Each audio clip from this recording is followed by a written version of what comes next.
Hello everyone, select civils के एक और लेक्चर में आपका वेलकम है। हम प्रीवियस ईयर क्वेश्चंस कर रहे हैं और ये आज लास्ट पार्ट होगा मेंस 2012 वाला सीजीएल का। अगर आप नए हैं इस चैनल में तो आप पहले जाके जो प्लेलिस्ट क्रिएटेड है उसमें लेक्चर्स पोस्टेड हैं, आप वहाँ जाके देख सकते हैं। तो हम देखते हैं किस किस तरह के क्वेश्चंस हैं और अगेन हम उसे सॉल्व भी करेंगे। तो ये फिर आ गया हमारे पास मेंसुरेशन का। इस बार कह रहा है किसी समद्विबाहु त्रिभुज की परिमिति 54 सेंटीमीटर है, यानी perimeter of A isosceles triangle is 54 और इसका आधार और इसकी समान भुजाओं का 2 × 1/2 है। तो त्रिभुज की प्रत्येक भुजा की लंबाई क्या होगी। तो सबसे पहले देखिए, बिल्कुल बेसिक क्वेश्चन है मेंसुरेशन का। इसमें क्या कह रहा है, एक ट्रायंगल है। ट्रायंगल कैसा है, आइसोसेलेस। आइसोसेलेस ट्रायंगल क्या होता है, जिसका दो साइड बराबर होता है, आइसोसेलेस ट्रायंगल। यहाँ बस इतनी ही जानने वाली बात है। अगर आपको ये पता है तो this is a cake walk, यहाँ से आप आसानी से निकाल सकते हैं। तो ये अगर x है तो दोनों पार्ट क्या होता है, आइसोसेलेस में दो साइड्स बराबर होते हैं, तो ये भी x होगा। और कह रहा है कि इसका आधार, दिस इज़ बेस, आधार ट्रायंगल के बारे में पता हो तो ये आधार है। आधार क्या कह रहा है कि ये जो आधार है, सपोज करिए y, ये कह रहा है y इज़ 2 × 1/2 ऑफ ये दोनों साइड जो है। तो कोई भी एक साइड ले लीजिए, ये और ये तो इक्वल ही है ना, ये x है तो ये भी x है, तो ये x हो जाएगा। तो y यहाँ से हमें पता चल गया कि 5/2 x है। तो इसको भी हमने निकाल लिया x के टर्म में, 5/2 x। अब यहाँ से सिंपली हमें कह रहा है इसकी परिमिति is what, perimeter. Perimeter means अगर ट्रायंगल ए बी और सी है तो इसको अगर आप खोल दीजिएगा तो कितना लंबा इसका लेंथ होगा, यानी कि perimeter is what, A B plus B C plus C A. तो यहाँ से हम देख लेते हैं, ये x और ये x 2x और ये तीसरा वाला साइड का 5/2 x, यानी कि 2 दूनी 4 और 5 9x/2। हमने पेरीमीटर निकाल लिया। अब कह रहा है कि यही पेरीमीटर जो आपने निकाला ये कितना है, दिस इज़ 54 सेंटीमीटर। बस यहाँ से x डेराइव कर लेना है। 9 × 54 तो 6 दूनी 12, तो ये 12 हो गया। x हमारे पास 12 हो गया, ये भी 12 होगा, ये भी 12 होगा और ये 12 × 5 = 60/2, यानी कि 30 होगा। तो हमसे पूछ रहा है कि त्रिभुज की प्रत्येक भुजा की लंबाई क्या होगी, यानी ये दोनों, इसका 12 हो जाएगा। ऑलराइट, देखते हैं नेक्स्ट क्वेश्चन की तरफ। ये फिर अगेन आ गया हमारे पास मेंसुरेशन का। मेंसुरेशन इंपॉर्टेंट है, इसे अच्छे से पढ़िएगा। तो ये कह रहा है इस बार कि पैरेललोग्राम है, समानांतर चतुर्भुज का आधार। तो सबसे पहले देख लीजिए बेसिक, चूँकि आपको मैं एज्यूम कर रहा हूँ कि बताते चलूँ, तो ये होता है पैरेललोग्राम, आपस की दो भुजाएँ पैरेलल होती हैं, समानांतर होती हैं। तो क्या है, उसका आधार जो है, ये बेस ABCD नाम दे देते हैं। आधार उसकी ऊंचाई का दुगना है, दिस इज़ व्हाट, हाइट। तो जो आधार है AB इज़ बेस, ये क्या कह रहा है, 2 गुना किसका, हाइट का। हाइट हम सपोज किए हैं क्या है, h है। और क्षेत्रफल भी कह रहा है, यानी एरिया ऑफ पैरेललोग्राम। क्या होता है पैरेललोग्राम का एरिया, सिंपली ये होता है बेस इंटू हाइट। तो आपसे कह रहा है कि एरिया ऑफ पैरेललोग्राम बता ही दिया है कि 162 है। इसको इक्वल कर देंगे कितना, बेस कह रहा है हाइट का दुगना है, यानी 2h, और हाइट कितना है ऑलरेडी हमारे पास, h है। तो यहाँ से h निकल जाएगा, h निकल गया यानी कि बेस भी निकल गया, जो कि हाइट का दुगना हो जाएगा, यानी 2h² इज़ 162, h² इज़ कितना, 2 × 8 = 16, 81। h कितना हो जाएगा, 9 होगा। हाइट 9 हो गया, h इज़ 9, तो आपके पास बेस क्या है, 2 × h, यानी 9 दूना 18। क्या पूछ रहा है, ऊंचाई क्या है, ऊंचाई पूछ रहा है, तो ऊंचाई 9 है। Fairlie simple question. बस यहाँ पर टेक अवे क्या था कि area of parallelogram base into height. जैसे हमारे पास पिछले में हमें क्वेश्चन में हमने ये देखा कि आइसोसेलेस ट्रायंगल दोनों साइड इक्वल होते हैं और half into base into height होता है उसका एरिया। ऑलराइट, नेक्स्ट क्वेश्चन की तरफ बढ़ते हैं। ये क्या है, भिन्न भिन्न लंबाई वाली 2 मोमबत्तियाँ, एक कैंडल 1 है, एक कैंडल 2 है। लंबाई भिन्न भिन्न है ना, चलिए इसको थोड़ा लंबा कर देते हैं। ऑलराइट, अलग अलग समय के लिए जलती हैं। प्रत्येक मोमबत्ती पूरे 1 घंटे जलती है। ये हाइट भले ही इसका अलग है, लेकिन दोनों अल्टीमेटली जलती है 1 आवर के लिए। इसमें से किस समय के अंतराल पर हम इन 2 मोमबत्तियों के जलने की माप कर सकते हैं। तो ये एनालिटिकल क्वेश्चन है, थोड़ा इसको सोचिएगा। प्योर क्वांट का कुछ है नहीं, मैं आपको एनालाइज करूँ और बताऊँ को उसका कोई प्रोडक्टिविटी निकलेगा नहीं। आप इसको एक बार थिंक करिए, इसको सोचिए, और इस तरह के क्वेश्चंस फिर रहेंगे। तो ये अगर फिर भी अगर ना हो पाए तो काइंडली लेट मी नो, हम इसको सॉल्व करेंगे, लेकिन उसका कोई फ़ायदा होगा नहीं। ये आपसे पूछ रहा है कि इसको हम जला तो दिए हैं, लेकिन किस टाइम के ड्यूरेशन में दोनों मोमबत्ती के जलने की माप कर सकते हैं। हम कब पता चल सकता है कि कितने टाइम के लिए ये जला है ना। और ये कोई ऐसा नहीं कि आप इसको कुछ इसमें टेम्पर कर सकते हैं, टेम्पर प्रूफ है ये आपके पास, क्योंकि कोई औजार नहीं है। ये कह रहा है कि कोई साधन उपलब्ध नहीं है। तो ये एक बार सोचिए, इसको प्योर क्वांट का होता, कुछ नंबर वंबर का कॉन्सेप्ट है नहीं, सोचिएगा थोड़ा, हम इसको आगे बढ़ते हैं।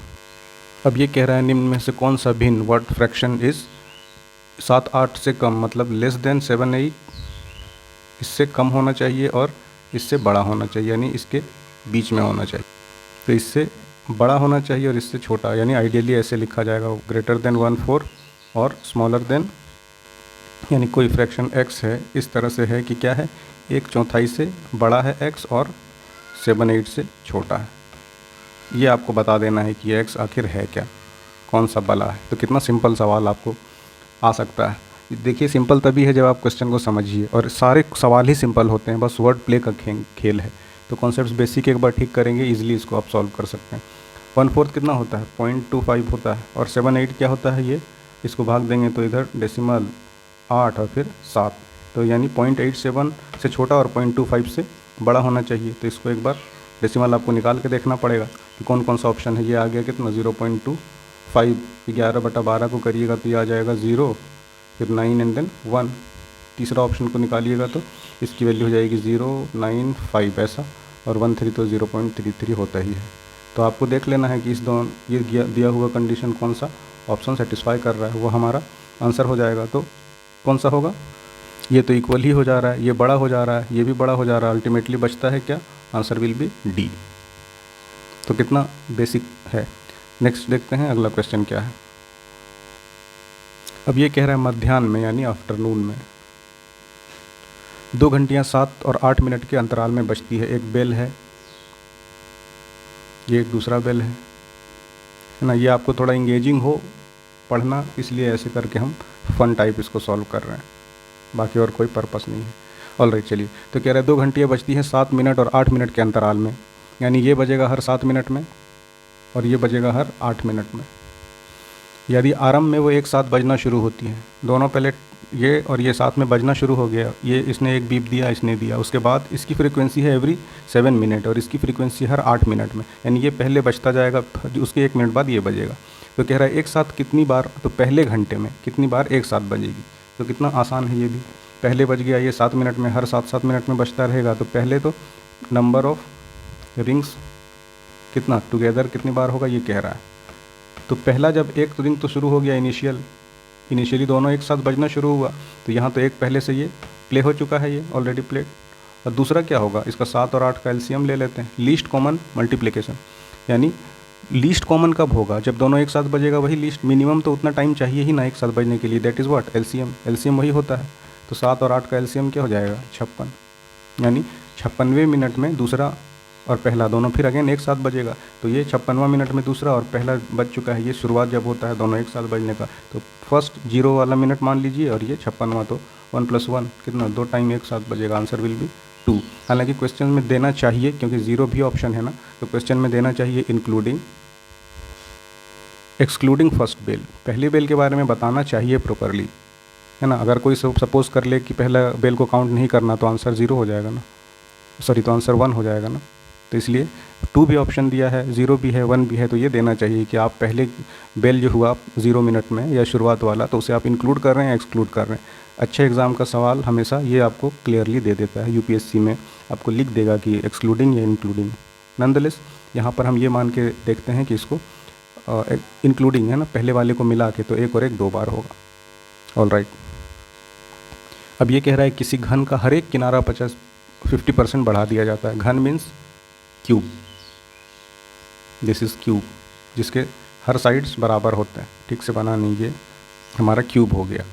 तो हर साइड सपोज करिए इसका ए होगा, ये ए तो ए तो ए तो ए पता होना चाहिए, और ये इस तरह ऊपर नीचे का 2, इधर का 2, इधर का 2, टोटल नंबर ऑफ साइड्स कितना होते हैं, 6 होते हैं।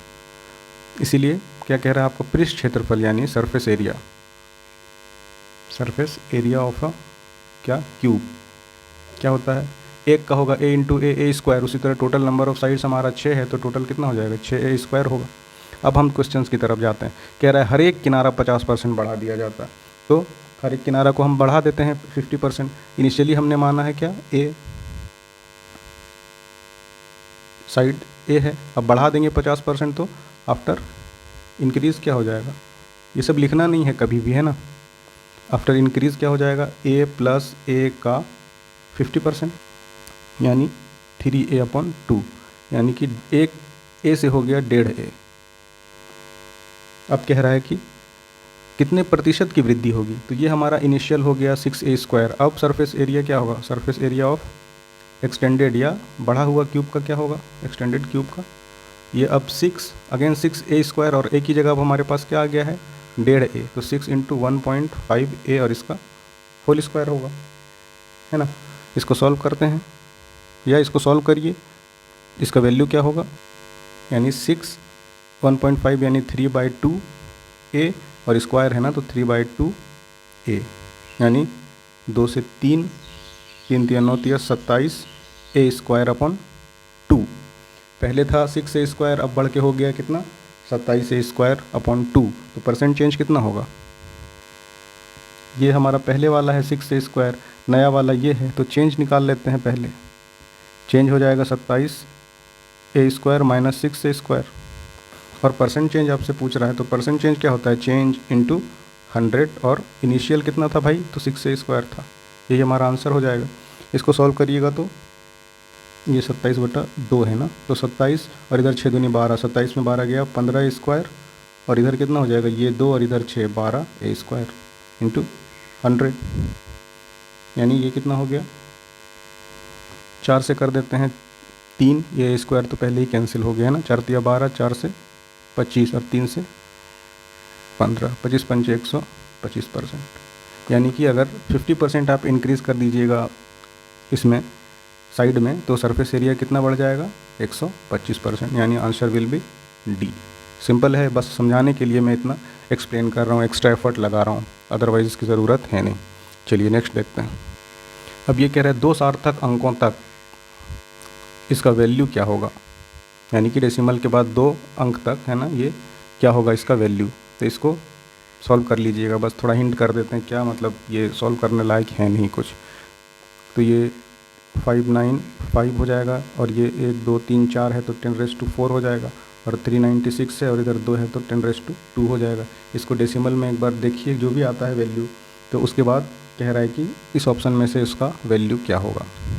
आपको ये पता होना चाहिए कि डेसिमल के बाद जो होता है 4 तक 0.4 है सपोज़ करिए, तो इसको इधर के डिजिट को क्या करते हैं 4 ही रहने देते हैं, और अगर इधर 5 या 5 से ज़्यादा है तो नेक्स्ट हायर की तरफ चले जाते हैं। ये सब बेसिक चीज़ें आप पढ़े होंगे क्लास में, तो उसी तरह से ये इसको देखिए सॉल्व करके, और इस 4 में से आपको बताना है कि इसका वैल्यू क्या होगा। तो बिल्कुल ही वाहियात है, रेयरली, और अब आप एक्सपेक्ट कर ही नहीं सकते कि सिर्फ इस तरह के क्वेश्चंस के बेसिस पे कोई एग्ज़ाम क्रैक होगा। फिर भी प्रीवियस ईयर कभी भी इग्नोर नहीं करना चाहिए, तो एज ए ड्यूटी हम इसे कर लेते हैं। ऑलराइट, अब ये देखिए 4 को 0.4 से फिर इससे करिएगा तो इसका वैल्यू क्या होगा। तो this kind of absurd question है, कोई मतलब नहीं इनको सॉल्व कर। अब ये अगेन आपका बेसिक नंबर सिस्टम या न्यूमरेसी का टेस्ट है ये क्वेश्चन, मैं नहीं बता रहा इसको, बस आपको थोड़ा हिंट कर दे रहा हूँ। कह रहा है कि किस ऐसी संख्या बताइए, find out the odd one out, इसमें से आपको बताना है कैसे है वो नंबर, उसके बारे में कुछ चीज़ें कह रहा है कि जो अन्य से भिन्न है, यानी कि अगर ये है सपोज करिए तो इस तीनों से अलग तो है, अन्य से भिन्न है, लेकिन दिए गए विकल्पों में से किसी न किसी रूप से मिलती जुलती है, मतलब we are same but different, same but different, बस आपको ये बता देना है। अब क्या इसमें लॉजिक लगेगा आपको सोचना है, थोड़ा सा कॉग्निटिव थिंकिंग डेवलप करिए, कोई भी एग्ज़ाम के लिए या लाइफ के लिए भी बहुत ज़रूरी है। तो सेम है लेकिन डिफरेंट है, इस चारों में से एक ऐसा है, तो कौन सा है वो आपको बताना है। बताइए कमेंट सेक्शन में, हम बढ़ते हैं अगले क्वेश्चन के। ये कह रहा है x/y 4/5 है, तो इसकी वैल्यू बता दीजिए। x/y कितना है 4/5 है, तो आपसे पूछ रहा है 3x + 9y/8x + 2y क्या होगा। ऐसे क्वेश्चन में क्या करते हैं, x को सीधा 4 ले लेंगे, y को 5 ले लेंगे, यहाँ पुट कर दीजिए 3 × 4 + 9 × 5 / 8 इंटू x 4 है और +2 × y कितना है 5। इसको सॉल्व कर दीजिए, जो भी आएगा वो आपका आंसर हो जाएगा। तो इस एग्ज़ाम के लिए सारे क्वेश्चंस हमने सॉल्व कर दिए हैं 2012 मेंस का, और ये डाला हुआ है आपका प्लेलिस्ट में 3 पार्ट आई थिंक, या 4 पार्ट, 3 मुझे लगता है हमने पहले पोस्ट कर दिया है, ये उसका लास्ट पार्ट था। तो कुछ क्वेश्चंस हैं, आप इससे एक चीज़ ज़रूर समझ सकते हैं कि क्वेश्चंस जो बहुत ज़्यादा डाइवर्स है, आपको हर तरह के क्वेश्चंस मिलेंगे और ऐसा नहीं है कि कुछ भी आप इग्नोर कर सकते हैं। फिर हम कंटिन्यू करते रहेंगे, कुछ कुछ अच्छे क्वेश्चंस भी आएंगे बीच बीच में, वंस ये प्रीवियस ईयर वाला हमारा मसला ख़त्म हो जाए। तो आपसे रिक्वेस्ट है कि वीडियो को देखें पहले अच्छे से और समझें कि बेसिक आपको जानना बहुत ज़रूरी है। एक दो कंसेप्चुअल क्वेश्चंस भी थे, जैसे ये कट लगाने वाला देखिए ना, ये भी था। कुछ कुछ आपको और अच्छे क्वेश्चन थे, टाइम इन वर्क का एक अच्छा क्वेश्चन था। कुछ कुछ हैं अच्छे सवाल, तो आप बिल्कुल इंटेंसिवली और होलिस्टिकली कवर कीजिए। और जिस तरह का मुझसे सपोर्ट हो सकता है काइंडली लेट मी नो, और मैं आपको more than happy to help. और मिलते हैं आपसे अगली वीडियो में। Thanks for watching.